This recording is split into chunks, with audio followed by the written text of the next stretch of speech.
mas é claro que a expectativa e a exigência é de que o Flamengo faça mais. Por mais que o Botafogo tenha brigado pelo título brasileiro quase até o final e tudo mais, o Flamengo tem o potencial que tem os jogadores que tem, faz as substituições que o Calçade citou. Então é claro que existe uma expectativa muito grande. Eu, particularmente, entendendo e compreendendo o direito do torcedor, não consigo conceber, não consigo entender muito vaias em fase de grupo de campeonato estadual. Não consigo. Não vejo como isso pode ser. Essas vaias seriam ouvidas hoje no Então, acho que existe uma insatisfação com esse grupo de jogadores que, apesar de algumas novidades, Libertadores e brasileiros, senão não serve. E eu acho, é o Flamengo. E eu digo mais, complementando isso que acabou de destacar o Jean. A sequência do trabalho daquele que é o melhor técnico entre os brasileiros hoje, que é o Tite. Porque a sequência, não é que o Tite assumiu agora em janeiro, né? O Tite assumiu a reta final do Campeonato Brasileiro em 2023 e da temporada 2023. Então, talvez a expectativa fosse de um Flamengo jogando melhor, apesar de haver mudança, né? De um ano para o outro e tal. Alguns jogadores vêm, outros jogadores vão, mas eu acho que a expectativa também pela chegada do Tite, como se deu já na reta final, com alguns meses ainda do ano passado, aumentou a expectativa para esse momento.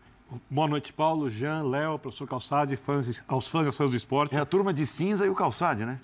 O Calçade é outro patamar. O Calçade fala sobre a expectativa da temporada do Flamengo e eu tenho essa expectativa alta. Não quer dizer que ela vá se cumprir, mas eu tenho essa expectativa alta. Mas eu não tenho para esse início de temporada. Porque eu acho que o Tite, e ainda bem que assumiu no início durante o ano, no final da temporada passada, mas para o final dela, porque era necessário. Porque imagina se ele chegasse agora para entender o Flamengo. Eu acho que ele já entendeu um pouco o que acontece ali. Eu não acho que ele tem certeza do que ele vai fazer com a equipe. Porque o Calçade falava disso e é o que mais me desperta dúvida desde o início do trabalho do ano e cada vez mais eu tenho dúvidas sobre que ideia de jogo ele vai usar e qual o time que ele vai escalar para essa ideia de jogo. Por exemplo, eu tenho Gerson, Arrascaeta e De La Cruz. Podem realmente jogar juntos? Algumas dúvidas. Eu não tenho as respostas, tá? A temporada vai dar. Compensa você ter esses três jogadores, mais um atacante e o centroavante, sobrecarregando o Eric algumas vezes na marcação, para você, obviamente, ter mais possibilidades de construção, de criar chances de gol, do que se você tiver, por exemplo, um Alan jogando bem ali e um deles fora, para você ter um time mais capaz de vencer jogos, porque ele vai ser mais consistente defensivamente e pode recuperar a bola com mais facilidade e pode aumentar o volume de jogo. Você não está falando que vai entrar ali um perna de pau. Você está falando que vai entrar ali um cara que sabe jogar com a bola também. Outra questão. Que liberdade o Tite vai ter para modificar o elenco nos jogos maiores? Porque uma coisa é agora, os clássicos. Imagina, estão indo no clássico agora, depois do empate com o Vasco, empate com o Botafogo, com a ganhada do Botafogo de 1-0 no final, estou com o empate na cabeça, jogando mal. Você imagina se tiver todo mundo bem, um mundo ideal. Todo mundo no Flamengo está bem, os jogadores estão rendendo, o time está muito bem e chegou uma semifinal de Libertadores contra o Palmeiras. Quem vai para o banco? Como o Tite consegue ter ou construir essa liberdade de mexer com o elenco sem que o elenco fique infeliz, sem que tenha grupos? Então, esse Flamengo, que eu tenho uma expectativa muito alta mesmo, assim, e eu acho que o Flamengo vai ser um grande time na temporada, certeza não tenho, mas eu acho que vai ser, se eu tivesse que apostar, ele gera muitas dúvidas. E seria impossível imaginar que as dúvidas terminariam agora. O problema é que, no início, agora nesse início, começo de temporada, parece que a coisa não andou.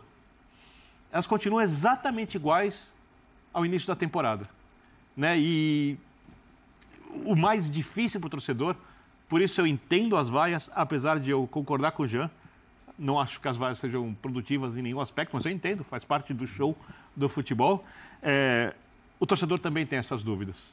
Eu acho que assim, ele chegou com um tamanho que lhe permitiu fazer algo que ninguém faria. Ninguém faria. Nenhum dos seus antecessores fez e faria o que ele fez. Que ele simplesmente deixou no banco de reservas os dois maiores nomes daquela que foi a grande temporada do Flamengo e que, de alguma maneira, martela na cabeça de todo jogador, de todo torcedor, de todo jornalista. Quando a gente vai falar sobre o Flamengo, potencial, capacidade, sempre voltas para 2019 e tudo mais. E os dois grandes caras daquele ano foram Gabigol, hoje reserva indiscutível do Flamengo, porque não existe muita discussão. Para o Tite, ele é o reserva do Pedro. Hoje o Pedro saiu vaiado também, mas enfim, a gente pode até voltar a discutir isso, mas o Tite tem uma ideia clara a respeito disso.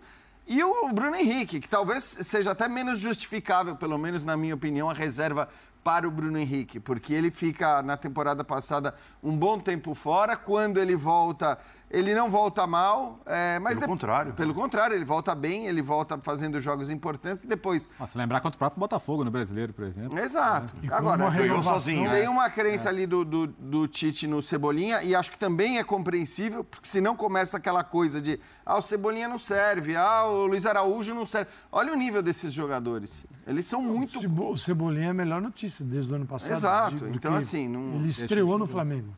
Ele ficou um tempo lá, mas com o Tite ele voltou a trazer um pouco do jogo que ele tinha. Mas veja o que é o Flamengo, né? O Bruno Henrique... Palmeiras queria Bruno Henrique. E a renovação foi estratosférica. E está no banco. Que alguém vai ter que ficar. Deixa eu lhe fazer uma pergunta. Insatisfeitos, o Flamengo sempre vai ter. Você acha que muita gente boa vai ficar no Você acha que com o Bruno Henrique... Vamos supor que o Bruno Henrique renda mais que o Cebolinha com a bola. Ou seja, o Bruno Henrique, na sua melhor fase, para mim foi o melhor jogador do Flamengo, Jorge Jesus. Você acha que com o Bruno Henrique dá para ele jogar também com Gerson, Arrascaeta e De La Cruz? Porque o Cebolinha vai participar mais da marcação que o Bruno Henrique. Não estou falando que o Bruno Henrique não participa, estou falando que o Cebolinha faz melhor. Mas o Cebolinha também não é nenhum Romero. Mas participa mais. Participa mais. Um batalhador, você tá um batalhador que obviamente não tem um décimo da qualidade. Acompanhante de lateral. Você tá um acompanhante de lateral. Agora, eu acho que você pode ajustar, por exemplo, a posição do De La Cruz, que é um cara que faz mais de uma função no meio de campo. Não, o De La Cruz é um coringa. Então. Todo técnico gostaria de ter. Perfeito. Pela capacidade técnica e essa capacidade de se reinventar em cada posição. Uma contratação também caríssima. Então você tem a obrigação de tentar até encaixar o cara de todo jeito.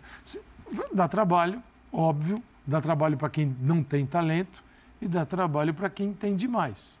Porque a gente tem aquela ideia no Brasil que é só juntar a galera e o jogo vai sair sozinho, não precisa de treinador. Sempre você ouve isso.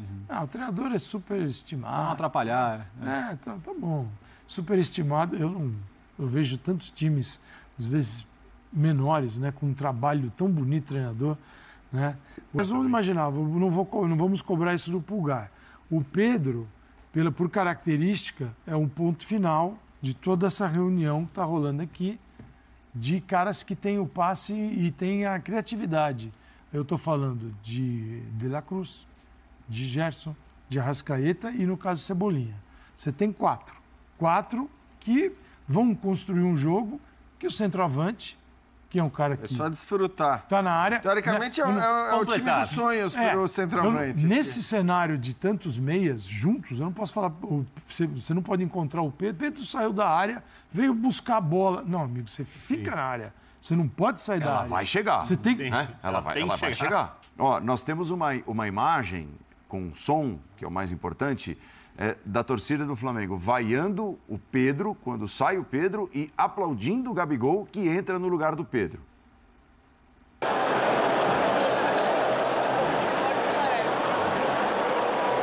Fica claro, né? Ficou absolutamente claro.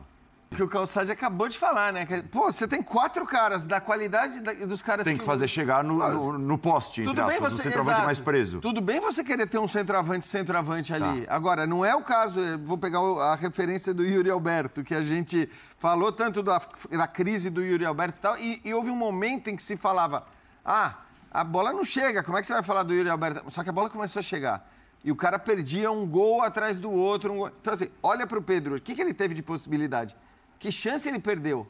Que bola lhe foi entregue em condição de fazer o gol? Nenhuma. Absolutamente nenhuma. E não foi o jogo que... tem dia que o cara tá lá e ele se entrega. Ele simplesmente, não tá chegando, eu também não vou fazer o meu. Não é a característica do Pedro. O Pedro é um jogador que se incomoda se o jogo não tá chegando até ele. Ele sai, ele vai buscar, ele tenta oferecer alguma coisa. Acho que a vaia de hoje tem muito a ver com a condição do jogo, a insatisfação geral com o cenário do jogo. Não é que o torcedor do Flamengo tem um problema com o Pedro, né? Ele tem o carinho com o Gabigol e é o carinho que ele conquistou com toda a sua história. Mas por isso, acho que assim, a alegria, a felicidade na entrada do Gabigol, completamente justificável e compreensível. A vaia para o Pedro naquele trajeto, eu não... Eu acho Até por causa da tão decisão, né? estranho, Léo, que eu não consigo entender e eu até desconfio se eu não estou interpretando de maneira errada a imagem. Tão estranho, eu não consigo entender. Mas Você eu vê não sincero. acho estranho, eu acho que isso aí vem acontecendo há muito tempo. Pro Pedro? Para todos eles. Eu não olho para o personagem, olho para a cobrança e expectativa que eles têm. Se fosse, poderia ser o contrário. Está saindo o Gabigol, está entrando o Pedro. Vai para Você quem acha que está também teria saindo. vaia por causa do resultado e do Eu acho desempenho? que sim. Tá. Então é pro time. O que eu assim, Vai o momento da aí troca. cada um torce do jeito que quiser. Torcidas que esperam o time para ver se aplaude ou vaia, acho perigoso. Para o time, para a torcida, acho que não gera uma experiência boa, às vezes, de jogo. Tem torcidas que levam o seu time junto. A do Flamengo, pelo tamanho, pela expressão, né, por tudo que ela representa, eu gostaria de vê-la empurrando e levando a equipe. E não esperando para ver como é que eu vou reagir em função do placar e tal. Depois vai. Nenhum torcedor sai de uma derrota, de um 0-0 feliz da vida. Eu não consigo imaginar, e você falou do Gabigol, acho que sim, pode ser que isso acontecesse dependendo da atuação do Gabigol. Mas o Arrascaeta, por exemplo, não consigo imaginar o Arrascaeta saindo sendo vaiado. Não consigo. Acho que não dá. Então, acho que tem uma coisa ali. E, claro, o Pedro não prestou os serviços ao Flamengo.